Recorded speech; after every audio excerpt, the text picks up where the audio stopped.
కేటీఆర్ నిన్న ఏం చెప్పిండు అనేది ఒకసారి చూద్దాం. ఎగరాలి జెండా కదలాలి దండు, తెలంగాణ ప్రజల గుండె ధైర్యం గులాబీ జెండాని 27న ఇంటి పార్టీ పండుగగా బస్సులలో బయలుదేరాలి, సమయానికి సభా ప్రాంగణానికి చేరుకోవాలి, కానీ విని ఎరగని విధంగా విజయవంతం చేయాలి, అనుమానం వద్దు, ఎన్నికలు ఎప్పుడు వచ్చినా తుఫాను వేగంతో అధికారంలోకి వస్తాం కేటీఆర్. సనత్ నగర్ నేతలతో సభ సన్నాహక సమావేశం. కాంగ్రెస్ పై పెరుగుతున్న వ్యతిరేకతను చూసి బీజేపీ నాయకులలో సందిట్లో సడేమియా తరహాలో ఆశలు పడుతున్నారు. ఇక అధికారం తమదేనని కలగనంటున్నారు. ప్రజలు అన్ని గమనిస్తున్నారు. ప్రజల గొంతుకగా పోరాడుతున్న బీఆర్ఎస్ వైపే ఉంటారు. ఇందులో ఏ అనుమానం లేదు. మళ్ళీ తెలంగాణ గడ్డపై ఎగిరేది బీజేపీ జెండాని. ఎన్నికలు ఎప్పుడు వచ్చినా బీఆర్ఎస్ తుఫాన్ వేగంతో అధికారంలోకి వస్తుంది. ఏంది పూర్తి స్థాయిలో కూడా ఇక్కడ ఏంది అనేది నేను క్లారిటీగా చెప్తా. గులాబీ జెండా ఎందుకు ఎగరాలి? అరే గులాబీ జెండా తీయలేదే, రేపన్న తెస్తా. గులాబీ జెండా ఎందుకోసం ఎగరాలంటే గులాబీ జెండా అవసరం ఏంది అనేది తెలంగాణ ప్రాంత ప్రజలు చాలామంది నన్ను అడుగుతున్న ప్రశ్న. నేను దానికి చాలా క్లారిటీగా చెప్పే ప్రయత్నం చేస్తా. ఒకటి నూరి తెలంగాణ రాష్ట్రాన్ని ఎవరు తెచ్చిళ్ళు? కేసీఆర్. కాబట్టి తెలంగాణ గుండె చప్పుడైనా తెలంగాణ రాష్ట్రానికి నాయకత్వం ఒక రాష్ట్రాన్ని తీసుకురావడం అనేది అంత మాటలు ఈజీగా నోట్ల నాలుకున్నది కదా, నరం లేని నాలుకే ఏం మాటలనే చెల్తా అంటే కుదరదు. ఒక రాష్ట్రాన్ని తీసుకురావడం అనేది ఒక సాహసోపేతం.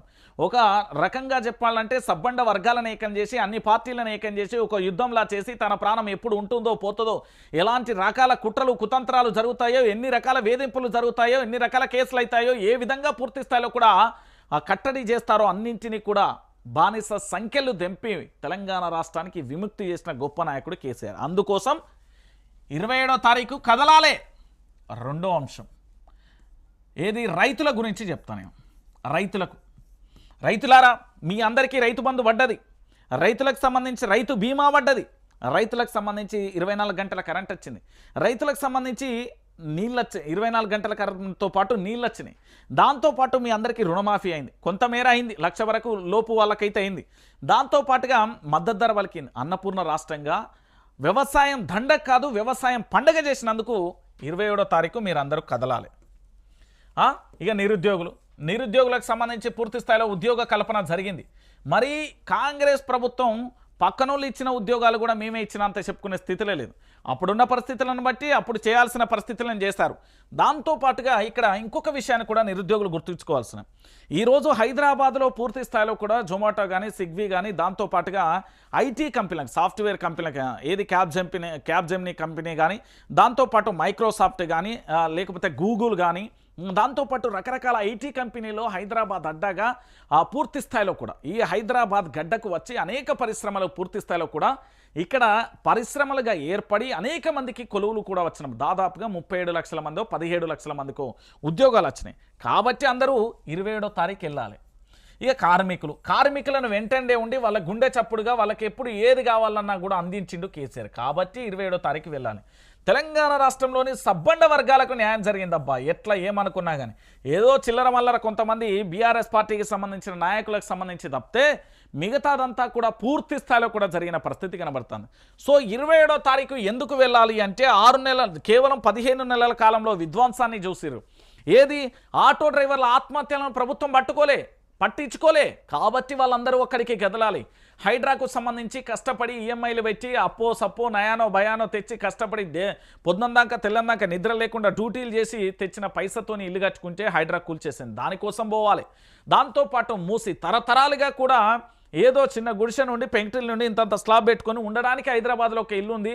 రేపేదైనా కష్టం వచ్చినా నష్టం వచ్చినా నాకు ఇల్లు ఉన్నది, తనఖా పెట్టైనా నాకు బతకొచ్చు అనే కారణం నుంచి వాళ్ళ ఇల్లులను కూలుస్తా అని భయభ్రాంతులకు గురి చేస్తున్నారు. అందుకు 27వ తారీఖు పోవాలి. దాంతోపాటు ప్రశ్నించే గొంతుకల మీద అకారణంగా అక్రమంగా ఏదో రకంగా కూడా అక్రమ కేసులు బనాయిస్తూ రకరకాలుగా ఇబ్బందులు పెడుతున్నారు. అందుకోసం పోవాలి. దానితో పాటుగా తెలంగాణ రాష్ట్రంలో ఆర్టీసీని ప్రభుత్వంలో విలీనం చేస్తా అని చెప్పారు. దానికోసం పోవాలి. దానితో పాటు రైతులకు రుణమాఫీ చేస్తా అని దొంగ ముచ్చట్లు దొంగ లెక్కలు చెప్పిళ్ళు. దానికోసం పోవాలి. రైతులకు రైతు బంధు ఇప్పటి వరకు కూడా కలల ఆశగా మారిపోయింది. దానికోసం పోవాలి. 1వ తారీఖు రాగానే పింఛన్ 2,000 4,000 6,000 మా ఇష్టం ఉన్నంత చేస్తా అని చెప్పిళ్ళు. దానికోసం పోవాలి. దాంతోపాటు ఏడాదికి 1,00,000 ఉద్యోగాలు ఇస్తా అన్నారు. దానికోసం నిరుద్యోగులు కదలాలి. దాంతోపాటుగా 6 గ్యారెంటీలు 13 అంశాలు 420 హామీలు 100 రోజులలో చేస్తా అని చెప్పి చేయకుండా తిరుగుతున్నారు. దానికోసం 27వ తారీఖు పోయి కేసీఆర్ దగ్గర మీరున్నప్పుడు ఎట్లుండే ఇప్పుడు ఎట్లున్నది మీ బాధ గోడు అంతా వెళ్ళబోసుకొని ఈ 25వ రజతోత్సవ సభకు సంబంధించి మొత్తం వాస్తవాలు ఏంది అనేది తెలంగాణ సమాజానికి కనువిప్పు అంటే కొంతమంది కాంగ్రెస్ పార్టీలన్నిటికీ కూడా కనువిప్పు కదిలేలా మీరు పోయి అక్కడ రణం చేసి పూర్తి స్థాయిలో చెప్పాల్సిన బాధ్యత కూడా మీపై ఉంటుంది. ఖచ్చితంగా అట్లా చెప్తేనే జరుగుతుంది. ఎందుకంటే రజతోత్సవ సభ అంటేనే కాంగ్రెస్కు వణుకు పుడుతుంది, బీఆర్ఎస్ వైపు గుంటనక్క, అన్ని పార్టీలు కూడా ఇట్లా చూస్తున్నాయి గుంటనక్క. ఎందుకు అంటే ప్రజలు రాబోయే సునామీని ముదుగాలే ఇంటెలిజెన్స్ పూర్తి స్థాయిలో సమాచారం చేరవేస్తుంది. ఒక్కరిద్దరు కాదండి, దాదాపుగా లక్షలలో అక్కడికి చేరుకుంటారు. ఎందుకు చేరుకుంటారు అంటే సమస్య తీవ్రత తెలంగాణలో అంతా ఉంది, సమస్యను అనుభవిస్తున్న వారు వ్యక్తులు కూడా అదే స్థాయిలో ఉన్నారు కాబట్టి వాళ్ళు ఖచ్చితంగా వెళ్తారు. గులాబీ జెండా పట్టుకున్న వాళ్ళు ఒకరే కాదు, గులాబీ జెండా పట్టుకోనోళ్ళు కూడా అక్కడికి చేరుతారు. దేనికోసం చేరుతారు? వాళ్ళ కష్టాలు బాధలన్నీ కూడా ఏంది అనుభవిస్తున్నారు కాబట్టి ఇలాంటి ప్రభుత్వం మాకు అద్దు అంటూ వెళ్ళిపోయే పరిస్థితి కనబడుతుంది. ఇక